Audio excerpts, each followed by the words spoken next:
Donc bonjour à tous, bienvenue pour ce nouveau numéro du Petit Exo de Colle, aujourd'hui numéro 34. Et oui, surprise, j'avais dit qu'il n'y aurait pas de vidéo sur cette chaîne cette semaine, et bien finalement il y en aura. Et on commence donc avec ce petit exo de colle qui vous propose de calculer ce double produit, donc le produit pour alpha racine énième de l'unité du produit pour bêta racine énième de l'unité bêta différent de alpha, de ces différences de alpha moins bêta. Et ce produit, on va le faire pour tout n supérieur ou égal à 2. Alors en effet, rappel d'une notation, un, c'est l'ensemble des racines énièmes de l'unité. Donc c'est l'ensemble des oméga dans C, donc oméga puissance n, ça nous donne 1. Bon, alors c'est un exercice relativement bateau, assez classique quand même, de classe préparatoire. Mais tout de même, il y a quelques petites difficultés autour de ce calcul que j'aimerais vous partager. Donc je remercie un des abonnés, ou en tout cas une des personnes qui a laissé des commentaires sur la chaîne, en tout cas sur une des vidéos, et qui a proposé cet exercice. Alors certes, je ne l'ai pas écrit de la même manière que ce qu'il avait proposé, mais je préférais de l'écrire comme ça, en écrivant par rapport aux racines énièmes, puisque c'est exactement le calcul qu'on est en train de faire. Et je trouvais ça un peu plus intéressant, et voilà. Donc voilà. Bon, alors les remerciements sont faits, les 2-3 choses sont dites. Bon, bah maintenant, comme d'habitude, je vous invite à faire une petite pause pour essayer de résoudre cet exercice et donc de calculer ce double produit avant que je ne vous dise quoi que ce soit concernant la résolution. C'est bon? Bon, alors on est parti.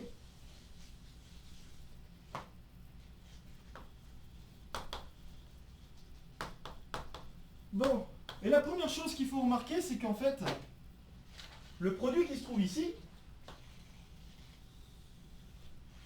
il est lié à un polynôme que vous connaissez bien, puisque bon, normalement c'est un polynôme qu'on manipule beaucoup, vraiment beaucoup, en classe prépa, que ce soit en première année ou en deuxième année. Donc ça fait partie des classiques qu'il faut reconnaître. Et bien ce produit-là, ça va vous faire penser à x puissance n moins 1. En effet, la factorisation de x puissance n moins 1 se fait de la manière suivante. Dans C, donc ça va être le produit pour, donc je vais essayer de faire les notations comme il faut, bêta dans un de x moins bêta.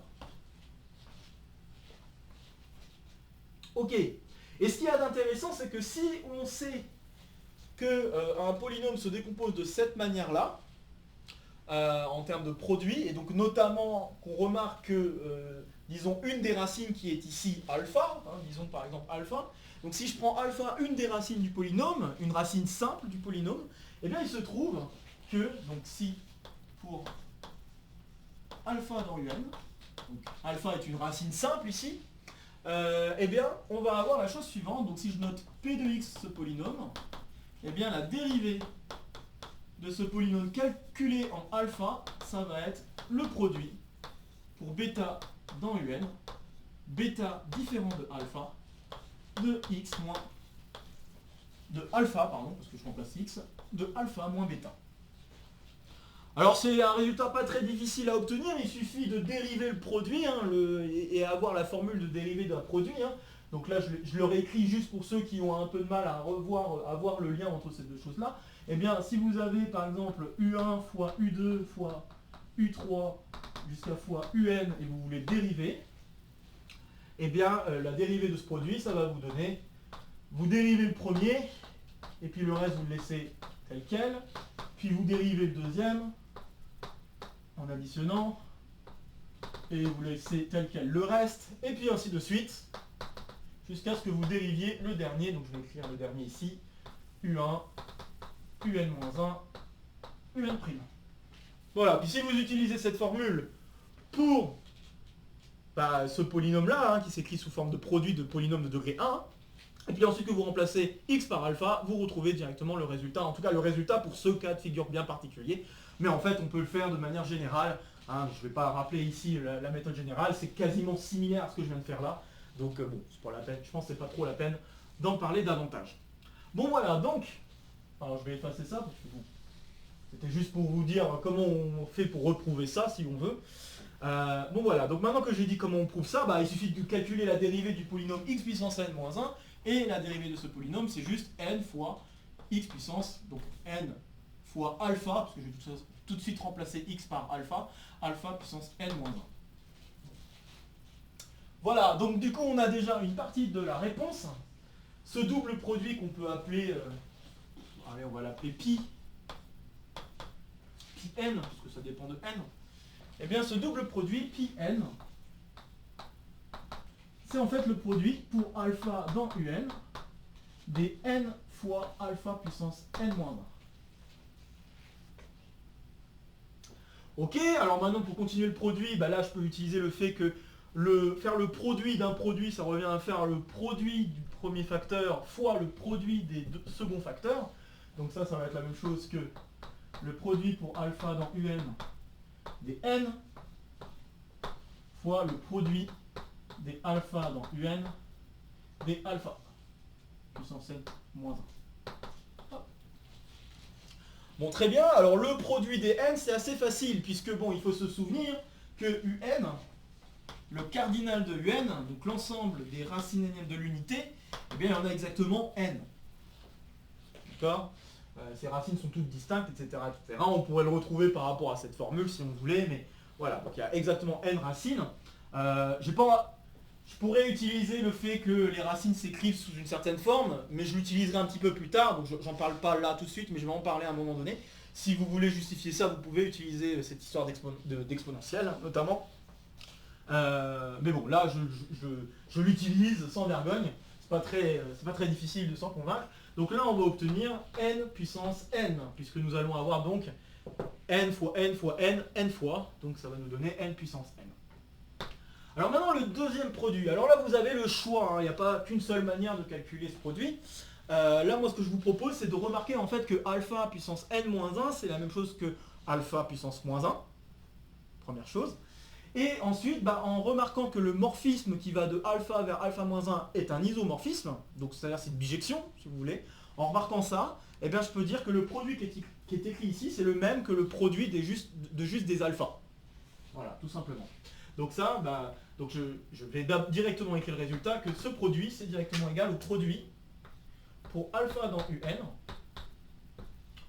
des alphas. Alors pourquoi? Donc je réexplique le pourquoi. Le pourquoi de ce passage, c'est parce qu'on peut remarquer que la fonction que je peux appeler f, qui a fn si on veut, qui a alpha associe alpha puissance moins 1, et qui va donc de un vers un, est un isomorphisme, donc une bijection, je ne suis pas obligé d'aller trop loin, j'ai juste besoin de dire que c'est une bijection normalement, mais j'en profite pour dire un petit peu plus, c'est un isomorphisme de groupe,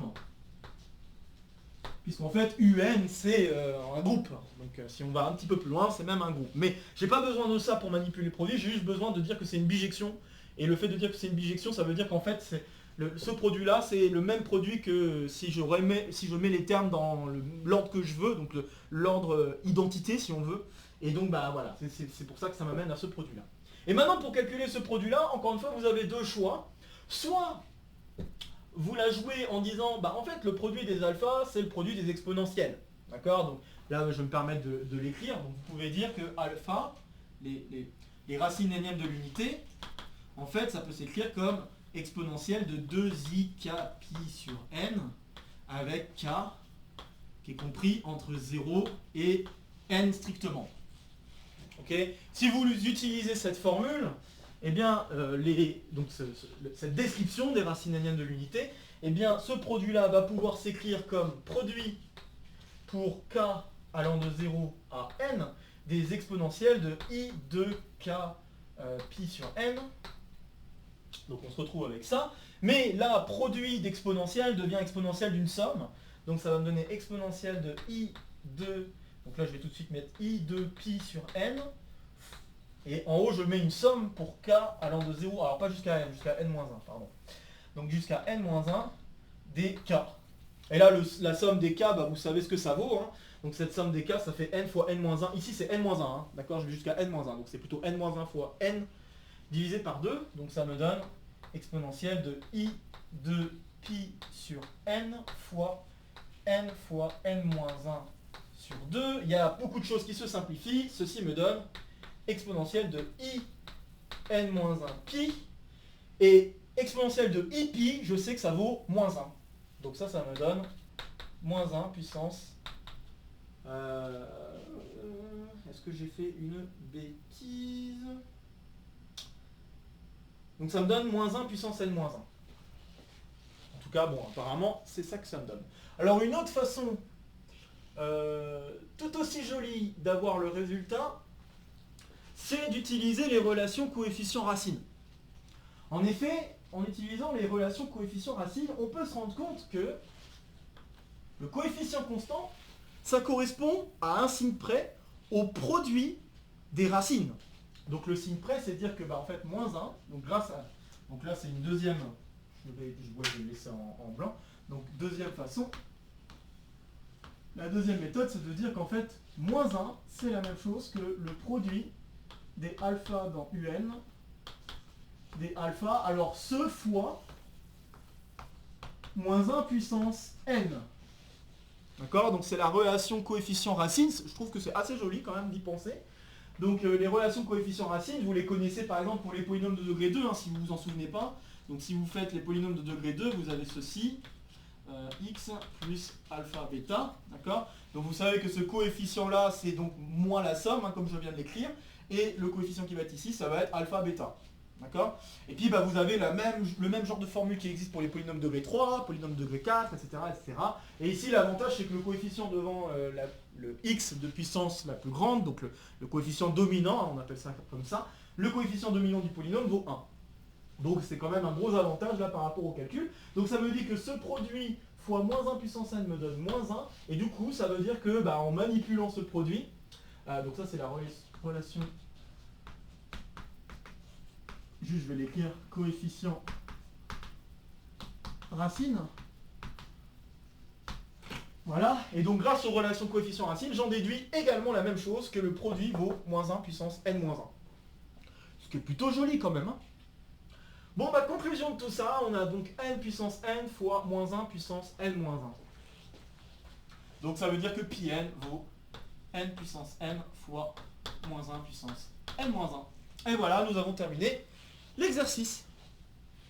Bon voilà, donc c'est quand même un assez joli exercice qui fait appel à 2-3 choses.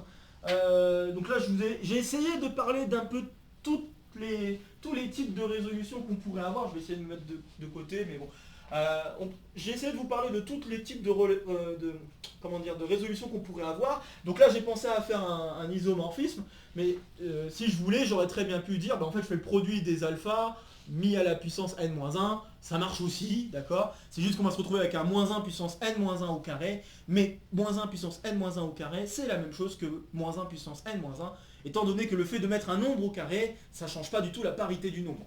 D'accord? Donc si vous avez un nombre impair, le mettre au carré, ça fait un nombre impair. Si vous prenez un nombre pair, le mettre au carré, ça fait un nombre pair.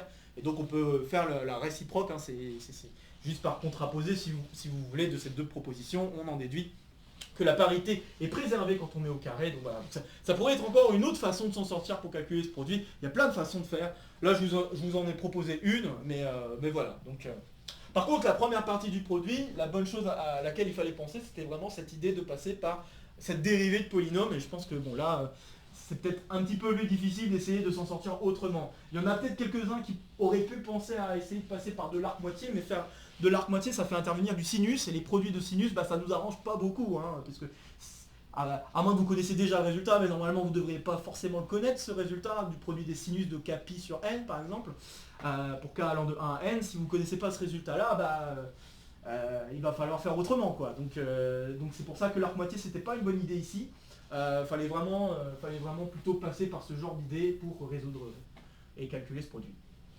Bon voilà, je pense en avoir dit suffisamment concernant cet exercice. Donc sur ce, comme d'habitude, n'hésitez pas à partager la vidéo s'il y a d'autres camarades qui sont intéressés par cette vidéo ou par même le contenu de la chaîne, ça fait toujours plaisir.